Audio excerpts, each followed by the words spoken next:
কপালে টিপ দেওয়া এসেছে হিন্দুদের পক্ষ থেকে, যার কারণে মুসলিম নারীদের কপালে টিপ দেওয়া হারাম।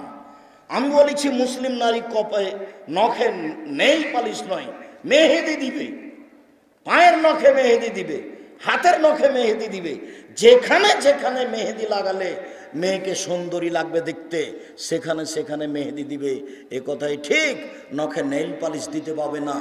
ইহুদি খ্রিস্টানদের পতিতালয়ের মেয়েদের বৈশিষ্ট্য হচ্ছে নখে নেইল পালিশ দেওয়া। ইহুদি খ্রিস্টানদের পতিতালয়ের মেয়েদের বৈশিষ্ট্য হচ্ছে নখে নেইল পালিশ দেওয়া। ইহুদি খ্রিস্টানদের পতিতালয়ের মেয়েদের বৈশিষ্ট্য হচ্ছে নখে নেইল পালিশ দেওয়া। আদর্শ পরিবার বইটা পড়েন, আব্দুর রাজ্জাক বিন ইউসুফ, আদর্শ পরিবার। আপনার জন্য লিখেছিলাম, জানি না 100 টাকা আপনার কাছে কেন বেশি হলো। মনে রাখবেন, জাতির যদি রাস্তাঘাট করে দিতে না পারি, জাতির যদি স্কুল কলেজ করে দিতে না পারি, জাতিকে চূড়ান্ত সঠিক ধর্ম দিতে পারবো ইনশাআল্লাহ। মনে বড় সাধ, এই জামিয়া সালাফের মাধ্যমে এদেশের ছেলে মেয়েদের উন্নত মানের শিক্ষা দিয়ে, বাংলা ইংরেজি আরবি উন্নত মানের শিক্ষা দিয়ে অন্যায়ের বিরুদ্ধে লড়বো। মুখে কলমে মিডিয়া দেখতে পাচ্ছেন সারা পৃথিবী জুড়ে চলছে।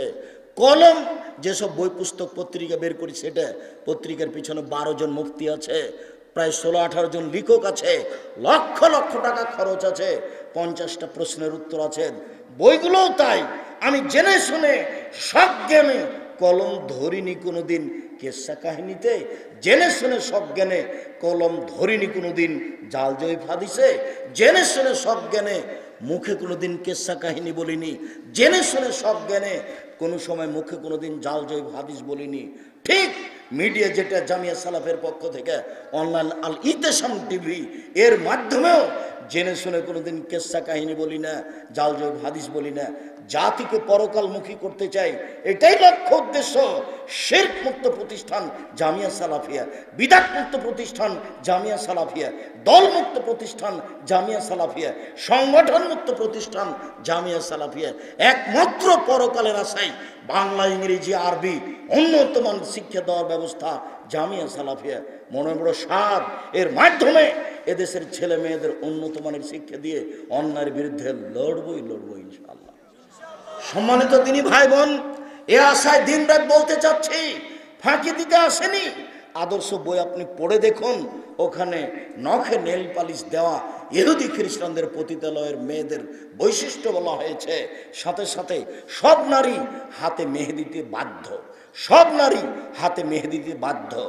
একজন মহিলা আল্লাহ রাসূলের হাতে একটা পত্র দিয়েছে, আল্লাহ রাসূল পত্রটা নিয়ে বলছে, এ হাতটা পুরুষের না নারীর?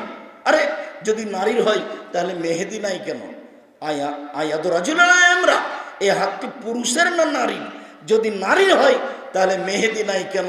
তার মানে নারী হাতে মেহেদি দিতে বাধ্য, পায়ের নখে মেহেদি দিতে বাধ্য। পুরুষ কোনো সময় হাতের নখে পায়ে মেহেদি দিতে পাবে না, পুরুষের জন্য দেওয়া হারাম।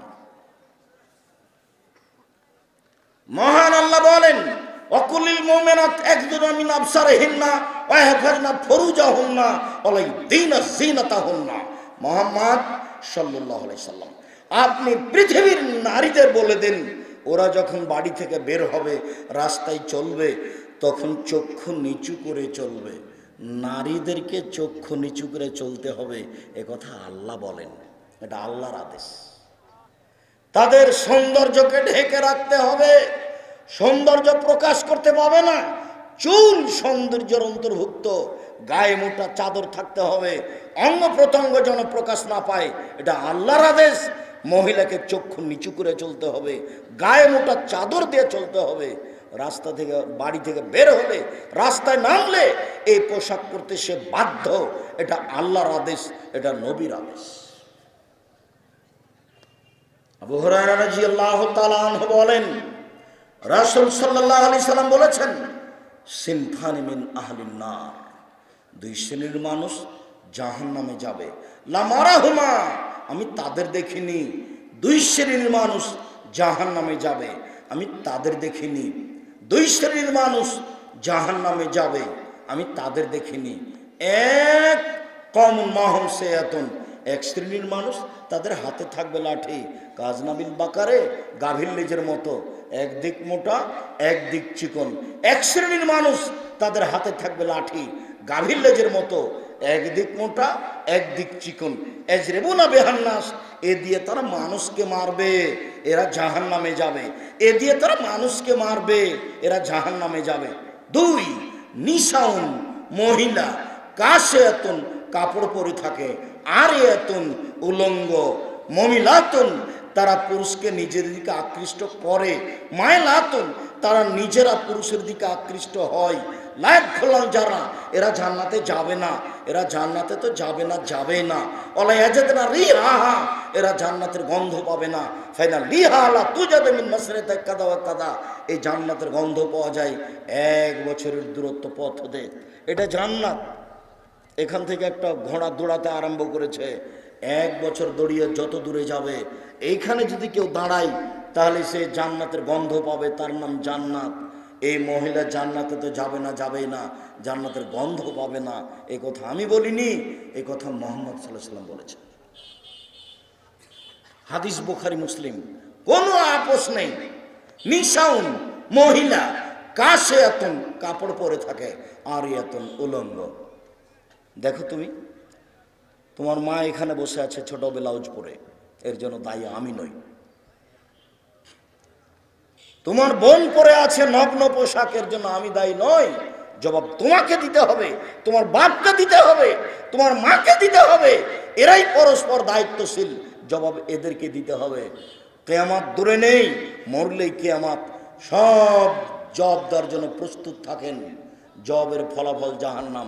যদি উত্তর ভালো না আসে, ফলাফল জাহান্নাম। তাহাজ্জুদ পড়ে হবে না। 3 শ্রেণীর মানুষ জান্নাতে যাবে না। 1, মধুমিনুল খামর, যারা নিয়মিত বিড়ি, তামাক, জর্দা, সিগারেট, গুল, নেশাদার দ্রব্য খায়, পান করে। 2, আর রাজরাতু মিনান নিসায়ে, পুরুষের বেশধারী নারী, যারা পুরুষের জুতা স্যান্ডেল পরে, যারা পুরুষের শার্ট প্যান্ট পরে, যারা পুরুষের পোশাক পরে, ওরা জান্নাতে যাবে না। যারা গেঞ্জি গায়ে দিয়ে চলে, যেটা দিন রাত দেখছেন, এরা জান্নাতে যাবে না। এ কথা রাসূল সাল্লাল্লাহু আলাইহি ওয়াসাল্লাম বলেন। 3, ও দাইসালি ইউকিরু ফি আল খাবাসা, যে তার বাড়িতে বেহায়ের সহ্য দিয়েছে, সে হলো দায়ুস। যার মেয়ে নগ্ন পোশাকে স্কুল কলেজে যায়, যার স্ত্রীর নগ্ন পোশাকে রাস্তাঘাটে ঘুরে, বাজার যায়, সে নিজে দায়ুস, সে জান্নাত যেতে পারে না। সম্মানিত দিনী ভাই বোন, আমি অনুরোধ জানিয়েছি, স্বামী হলে 5টা জিনিস লাগে। স্বামী হলে 5টা জিনিস লাগে। স্বামী হলে 5টা জিনিস লাগে। 1, ফাকসুহ মাক্তাকসাইতা, যে মানের কাপড় তুমি পরো, স্ত্রীকে সে মানের পরাও। 2, আতে মাতাইনতা, যে মানের তুমি খাও, স্ত্রীকে সে মানের খাওয়াও। 3, আল্লাহ তুকাব্বে, স্ত্রীকে কটু কথা বলো না, কখনো ভুলেও তার বদনাম করো না। ঠোঁটটা মোটা, এ কথা বলো না। রংটা কালো, এ কথা বলো না। দেখতে ভালো লাগে না, এ কথা বলো না। কখনো তাকে কটু কথা বলো না। 4, কখনো তার মুখের উপরে মারো না। 5, ওরা তাতরক ফিল বাইতে, তাকে বাড়ি ছাড়া কোথাও থাকতে দিও না। ও খালার বাড়ি যেতে পারে না, ও ফুফুর বাড়ি যেতে পারে না, ও মায়ের বাড়ি যেতে পারে না, জরুরি প্রয়োজন ছাড়া বাড়ি ত্যাগ করতে পারে না। বাজার তো বহু দূরের কথা, বিবাহের বাড়ি তো বহু দূরের কথা। বিবাহের বাড়ি গেলে স্বামীর সংখ্যা বেশি হয়ে যায়। বিবাহের বাড়ি ও ভাবতেই পারে না, হাট বাজার ভাবতেই পারে না। বলতে গেলে আমরা তো গোবিন্দগঞ্জের মানুষ, আমরা তো গাইবান্ধারী মানুষ, কই আমাদের তো কোনোদিন হাট বাজার প্রয়োজন হলো না। আমরা তো কোনোদিন দেখলাম না যে বাড়ি থেকে বের হয়ে গেলাম, হাতে হাত মোজা নেই, পায়ে পা মোজা নেই। 90 সাল থেকে নিয়ে এখন পর্যন্ত তো আমরা আছি। স্টলে বসে তো চা খাই না কোনোদিন। কই স্টলে বসে চা না খায় তো মানুষ বাঁচতে পারে? তা তো আছি আমরা, দেখা যাচ্ছে যে আছি। কোনো দিন জীবনে স্টলে বসে চা খাইনি, আছি তো বেঁচে। বলতে যাচ্ছ না তো, যে দেওয়ালে লেগে গেছে, তখন প্রতিবেশী এই যে লেগে গেল বস্তি গ্রামের মতো হয়ে, এর নাম প্রতিবেশী নয়। ভালো প্রতিবেশী যার, সুখময় জীবন তার। 3, আলবার কাবুল হানি, ভালো গাড়ি যার, নষ্ট হয় না, চেন পড়ে না, টায়ার নষ্ট হয় না, সুখময় জীবন তার। 4, আল বাইতুল ওয়াসে, প্রশস্ত ঘর যার, অন্তত মেহমান বসার ঘরটা বড় হতে হবে। আর মেহমান মাঝে মধ্যে থাকতে হবে বাড়িতে। মেহমান থাকা জরুরি। মেহমান দিয়ে জান্নাত কিনে নিব। কি দিয়ে জান্নাত কিনবো? মেহমান দিয়ে। ফকির মিসকিনকে খাদ্য দিয়ে জান্নাত কিনে নিব। এ কথা আল্লাহ বলছেন, এ কথা নবীও বলছেন। মহান আল্লাহ বলেন, অকারনা ফি বুয়ুতিকুন্না ওয়ালা তাবাররাজনা তাবাররুজাল জাহিলিয়াতিল উলা। হে মুসলিম মহিলা, তোমরা বাড়িতে থাকো। বন্যতার যুগে, বর্বরতার যুগে, অসভ্যতার যুগে নারীরা যেভাবে প্রদর্শন দিয়ে চলতো সেভাবে চলো না। এখন যেভাবে রাস্তাঘাটে চলতে দেখছেন, এটাই হলো জাহেলিয়াত, এটাই হলো বন্যতা, এটাই হলো বর্বরতা। ওর মাথায় কাপড় তাকে দিতেই শরম লাগে, এর নাম জাহেলিয়াত। বড় চাদর পরতেই তাকে শরম লাগে, এর নাম জাহেলিয়াত। ও এখন আর মানুষ হয়ে নাই, ও এখন পশু প্রাণী হয়ে গেছে। মহান আল্লাহ বলেন, ইয়া আইয়ুহান নবী কুল লিআজওয়াজিকা ওয়া বানাতিকা নিসাইল মুমিনিন ইদনিনা আলাইহিন্না মিন জালাবিবিহিন্না। আপনি আপনার স্ত্রীদেরকে বলে দেন, আপনার মেয়েদেরকে বলে দেন, জনগণের স্ত্রীদেরকে বলে দেন, তারা যখন বাড়ি থেকে বের হবে তখন ইসলামী পোশাক চাদর গায়ে দিয়ে বের হবে। এটা আল্লাহর আদেশ। চাদর লাগবে গায়ে মহিলারা বাড়ি থেকে বের হলে, এটা আল্লাহর আদেশ। আল্লাহর আদেশকে অমান্য করে কোনো মহিলা পৃথিবীতে সম্মান লাভ করতে পারে না। উম্মু আতিয়া রাদিয়াল্লাহু তাআলা আনহা বলেন, রাসূল সাল্লাল্লাহু আলাইহি ওয়াসাল্লাম আদেশ করলেন, উমির নুখরিজাল হুইয়া দাওয়াতিল খুদুরে ইয়াউমুল ইদাইনে। ঋতুবতী মহিলাকে ঈদের মাঠে যেতে হবে। মহিলাদের 5 ওয়াক্ত সালাত বাড়িতে ভালো, জুমার দিন জুমা মসজিদে ভালো, ঈদের মাঠে যেতে বাধ্য। ভালো মহিলারা তো ঈদের মাঠে যাবেই, ঋতুবতীরাও যাবে। তখন একজন মহিলা বলল, আল্লাহর নবী, আমাদের অনেকের যে চাদর নেই, তাহলে কিভাবে যাবে? তাহলে চাদর ছাড়া তারা বাইরে বের হতো না। চাদর নাই যে কিভাবে যাবে? তখন আল্লাহ রাসূল বলছেন, লেতুল বিসা সাইবাতু মিন জিলবাবিহা, সে তার বান্ধবীর চাদর নিয়ে বাড়ি থেকে বের হবে। কোনো মেয়ে যদি বাড়ির বাইরে যায়, ঈদের মাঠে যেতে হয়, যেতে হবে জরুরি, কিন্তু কাপড় নাই, তখন আল্লাহ রাসূল বলছেন, আর একজনের কাপড় চেয়ে নিয়ে ঈদের মাঠে যাবে। মহিলারা বাড়ি থেকে বের হলে গায়ে চাদর লাগবে, ইসলামী পোশাক লাগবে, আল্লাহর আদেশ, নবীর আদেশ।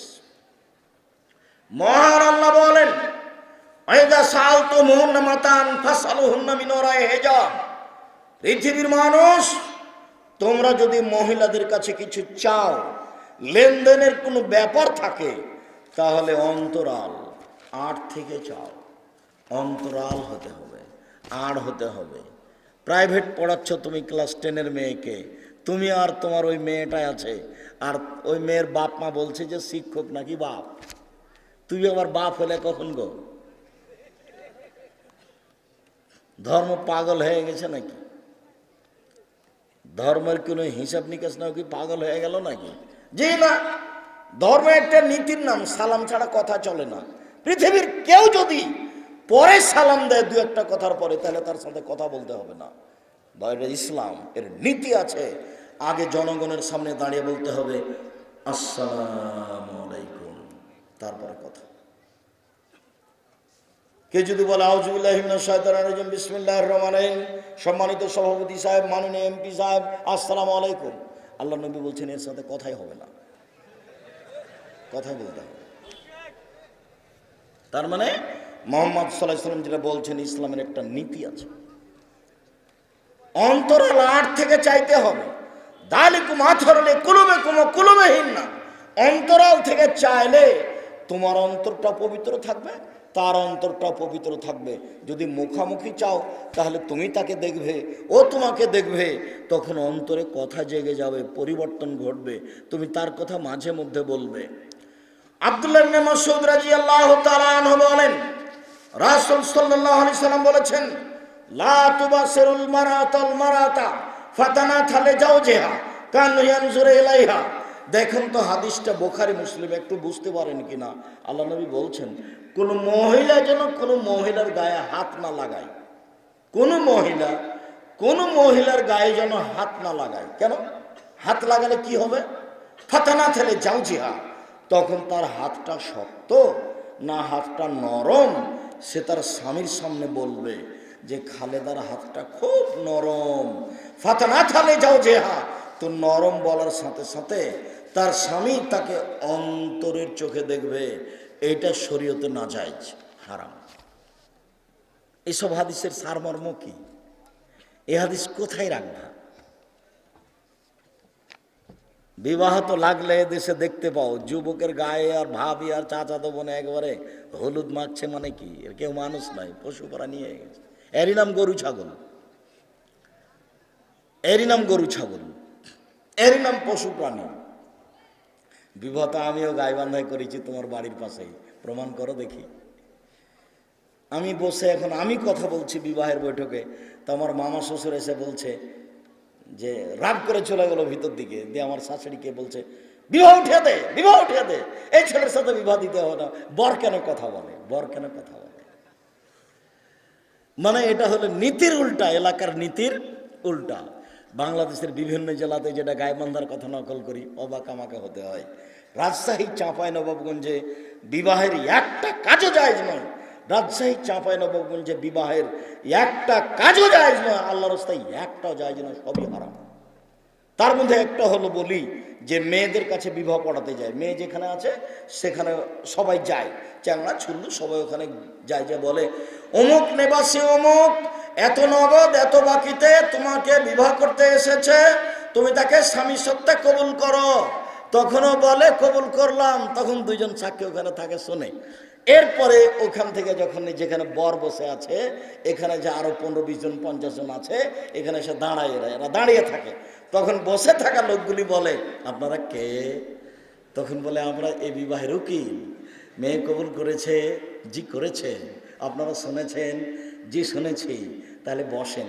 তখন বসতে পায়, মনে হচ্ছে পাগলামি কারবার, হিন্দুর বিবাহ লেগেছে, কলার গাছের চতুর্দিকে ঘুরে ধর্ম পাগল হয়ে গেছে, ধর্ম পাগল হয়ে গেছে।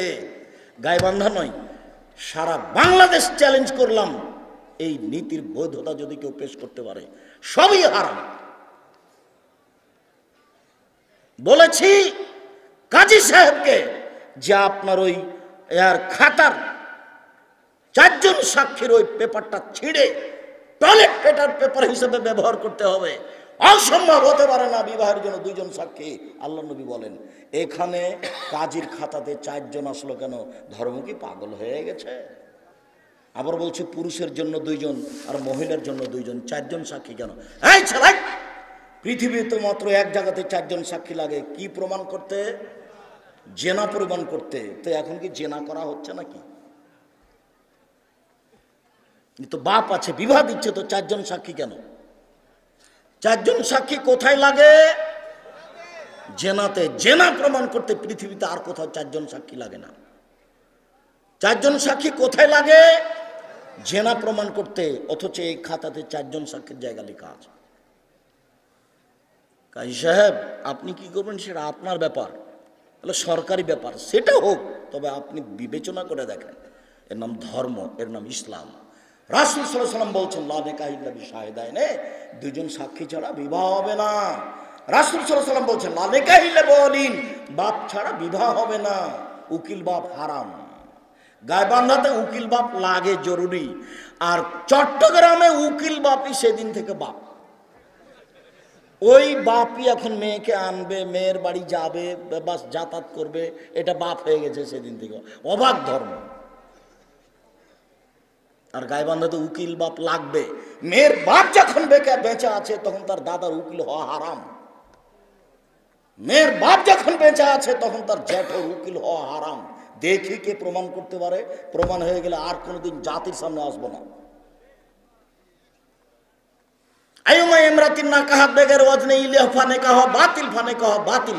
কোর্টের বিবাহ বাতিল, কোর্টের বিবাহ বাতিল। কোর্টে বিবাহ হয়েছে, 10টা ছেলে মেয়ে হয়েছে, এই বিবাহ আবার পড়াতে হবে। যত ছেলে মেয়ে হয়েছে সব অবৈধ। দেখি কে বৈধতার প্রমাণ দিতে পারে। মেয়ে বের হয়ে গিয়ে বিবাহ বসেছে, ওই বিবাহ বাতিল, ওই বিবাহ বাতিল, ওই বিবাহ বাতিল। আমি বলিনি এই কথা, এই কথা মুহাম্মদ সাল্লাল্লাহু আলাইহি ওয়াসাল্লাম বলেছেন। আব্দুর রাজ্জাক সাহেব, বের হয়ে বিবাহ হয়েছে আমাদের, এই কথাই ঠিক, কিন্তু আমার শ্বশুর এখন বেঁচে নাই যে। তো দেখো তোমার 4 শ্বশুর আছে নাকি, দেখো তোমার সম্বন্ধীয় মেয়ের ভাই আছে নাকি, মেয়ের ভাইকে সামনে রেখে আবার বিবাহ পড়াও। বলে ছেলে 10টা হয়ে গেছে যে, বলে সেদিক থাক, বিবাহ পড়াতে হবে আগে জরুরি, হয় বাপকে দিয়ে, না হয় চাচাকে দিয়ে, না হলে ওই মেয়ের ভাইকে দিয়ে, ছোট হোক আর বড় হোক, ওই মেয়ের ভাইকে দিয়ে বিবাহ পড়াতে হবে। অভিভাবক লাগবেই, ধর্ম তো পাগল হয়নি, অভিভাবক দিয়ে বিবাহ করতে হবে। আল্লাহ তাআলা বলেন ফানকাহুন্না বিইজনি আহলিহিন্না, মহিলারা খুব দামি জিনিস, ওদেরকে বিবাহ করতে হলে ওর বাপকে বলে করতে হবে, এমনি করা যায় না। এটা হিন্দু ধর্ম নয় যে জোর করে কপালে টিপ দিতে পারলে বিবাহ হয়ে যাবে। হিন্দু মেয়েকে বিবাহ করার 10টি পদ্ধতি আছে, তার একটি পদ্ধতির নাম রাক্ষসী বিবাহ। মেয়ের বাপ বিবাহ দিবে না, ছেলেটা যদি জোর করে কপালে টিপ দিতে পারে তাহলে বিবাহ হয়ে গেছে, এর নাম রাক্ষসী বিবাহ।